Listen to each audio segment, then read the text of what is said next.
Hi and welcome to my kitchen. Today we're going to make blueberry muffins. So when you think of a muffin, sometimes we think high in fat, high in calories, and for the most part that's true. But folks, it's all about balance, right? So what we're going to do today is we're going to take a muffin and we're going to make it a little bit healthier. As you can see, I have my Daily Dozen t-shirt on, and one of the things that Dr. Greger likes us to do is to include berries in our diet. He also likes to include whole grains in our diet, and for that purpose we are going to be using whole wheat flour, and we're going to put some spices in as well. So we're going to use a little bit of lemon zest, and I think we can kind of count that as a little fruit, but don't tell anybody. So let's get started. As always, when we start to cook, we want to put on our head covering, we want to wash our hands, we want to make sure that our counters are cleaned and sanitized, which I have all done. Then what we want to do is we want to mise en place, and we want to look at our ingredients. And let's start with our wet ingredients. So we have 1 cup of milk. And the nice thing is you can use plant-based milk if you choose. We have 3 tablespoons of yogurt. And again, you can use plant-based yogurt if you choose to make this a plant-based recipe. We have some apple cider vinegar. We have some oil. Now for the oil, I don't really want you using olive oil in this recipe. That's a little bit too strong of a flavor. So when you're making muffins, you probably want to use a neutral oil, such as a corn oil, or I have a canola oil right here. And then we have some of our seasoning. So it talks about vanilla extract and a little bit of almond extract. And if you've never used almond extract, it is just wonderful. It just gives a wonderful flavor, but you only need a drop. And then we talk about vanilla extract. Now, if you go to the store, you're going to look at the price of vanilla extract and say, wow, that's a lot of money. But America's Test Kitchen did a test on extract, and they found that unless you are making a true recipe that you need that pure vanilla flavor, that an imitation extract is just fine. So for the purpose of saving some money, I'm going to use an imitation vanilla extract. And then it tells you in our recipe that you're going to mix together your wet ingredients. So we have our milk, and with that milk, I'm going to add my yogurt like this. And then I am going to add my vanilla extract. Mix that in here. My oil. And then my apple cider vinegar. So we have all of our wet ingredients ready to go. Now, the purpose of the muffin mixing method, say that a couple times, is that you simply use a liquid fat, which is our canola oil, and you simply mix together your wet ingredients and your dry ingredients and then fold them in gently. So we have step 1 of our mise en place and our mixing of our wet ingredients, and we'll get back to step 2. Okay, so now it's time to get our dry ingredients together. As I said, Dr. Greger likes to talk about whole grains, so I am using, as I said before, a whole wheat pastry flour. Now, a pastry flour has a lower protein content, so it's going to give a finer crumb in your muffin, which is what we like. We want a nice delicate muffin, okay? So we're going to use that. So we have our whole wheat pastry flour, and now we're going to put our leavening agents in it. So these are chemical leavening agents in our baking soda and our baking powder. Okay, so I have it mixed right here. I can add that. Then we have a little bit of salt. And then what I like to say is the secret ingredient is our lemon zest. And smelled this before. We used this in one of our recipes before, and it gives such a great flavor to it. So I'm going to add that together. All right, so we have our flour, our baking soda, our baking powder, our salt, our lemon zest, and I forgot a little bit of sweetness. So we have our little bit of sugar, adding this in. So we're going to mix this all in here. All right, now it's time to put the wet ingredients into the dry ingredients. But do we want to put this whole cup and some of liquid into this small bowl? Absolutely not. It's going to make a big mess. So we're going to get our bigger mixing bowl. Okay, and this is, I've had this mixing bowl probably about 20 years, and I love it. It has a rubber grip on the bottom so it doesn't kind of move around. So I have this. We're going to whisk it up, and then we simply take our wet ingredients and we're going to fold it in to our dry ingredients like this and mix it. Now, if you remember when we talk about the muffin method, you don't want to overmix, because overmixing will give you those tunneling and it will make a very tough products, because you're going to develop that gluten molecule and gluten protein, and we do not want that in our nice tender muffin. So we're going to mix it a little bit like that, and then I'm going to stop because we have to add some blueberries to it. Now, when we talk about blueberries, It is October. It's the end of October, so we know that blueberries are not in season.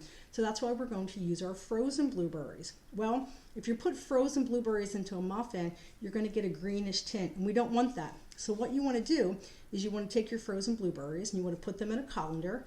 You want to run some cool water over it until the liquid comes out clear. Then you want to put them on a towel and dry them. So these are our blueberries that I mixed all together. I drained it up so they're nice and thawed. But you don't want your blueberries to sink to the bottom. So what do you do to that? You take about 1.5 tablespoons of flour, and you're going to mix this all together. And you're going to coat your blueberries with the flour so that they don't sink to the bottom. Then you're going to stir it in. All right, now you say, when do I stop stirring? Well, you're going to fold it in. You're going to see a little bit of blue go into your batter. But if you see a lot of blue going into your batter, that means you want to stop. Okay, you haven't overmixed. So I'm going like this. I'm folding it in. I'm looking at this. You can see nice like that. And it's just about mixed. There's no dry specks of it. And I think I'm ready to go. So now what we want to do, we want to take our prepared muffin tin. This is where I miss my lab assistant who normally takes all the things away from me. So we have our muffin tins. And what I like to do is I like to use my scoop. So take a nice scoop like this.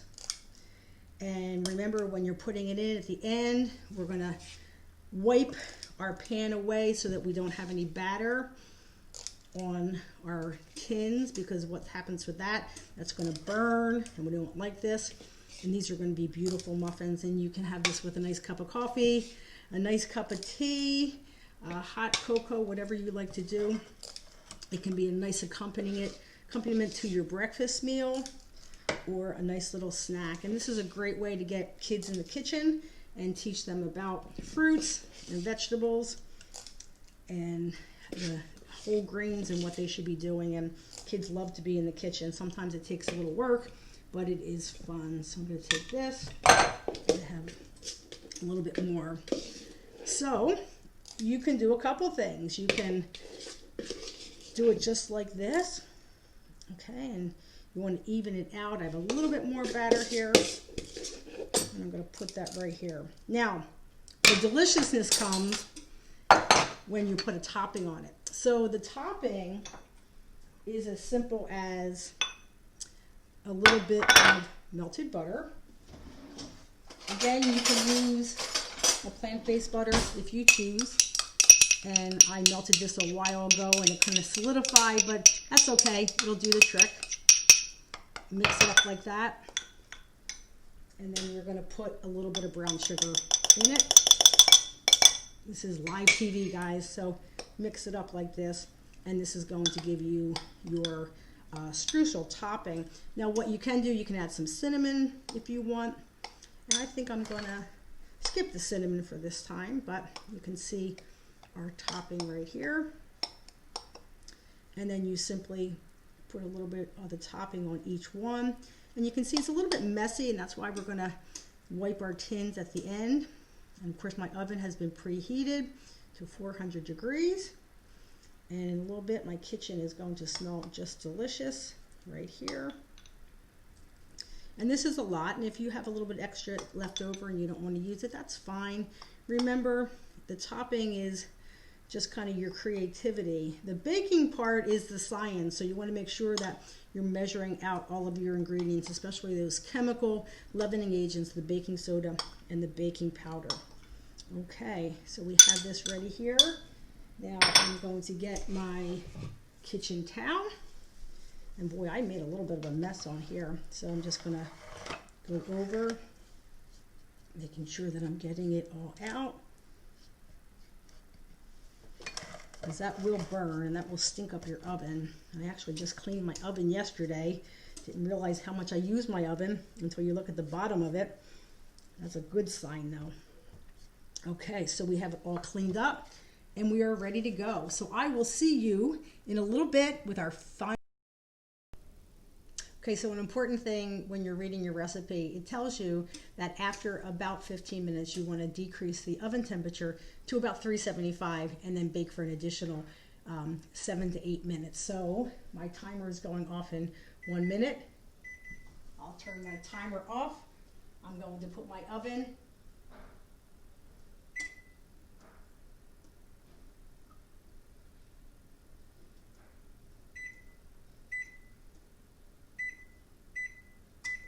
to 375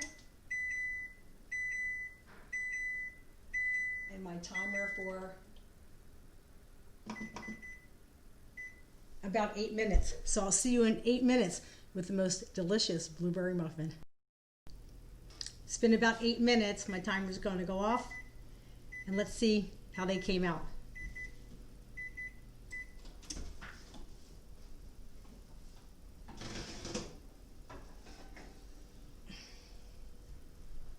Okay, they look pretty good, but we want to do the test.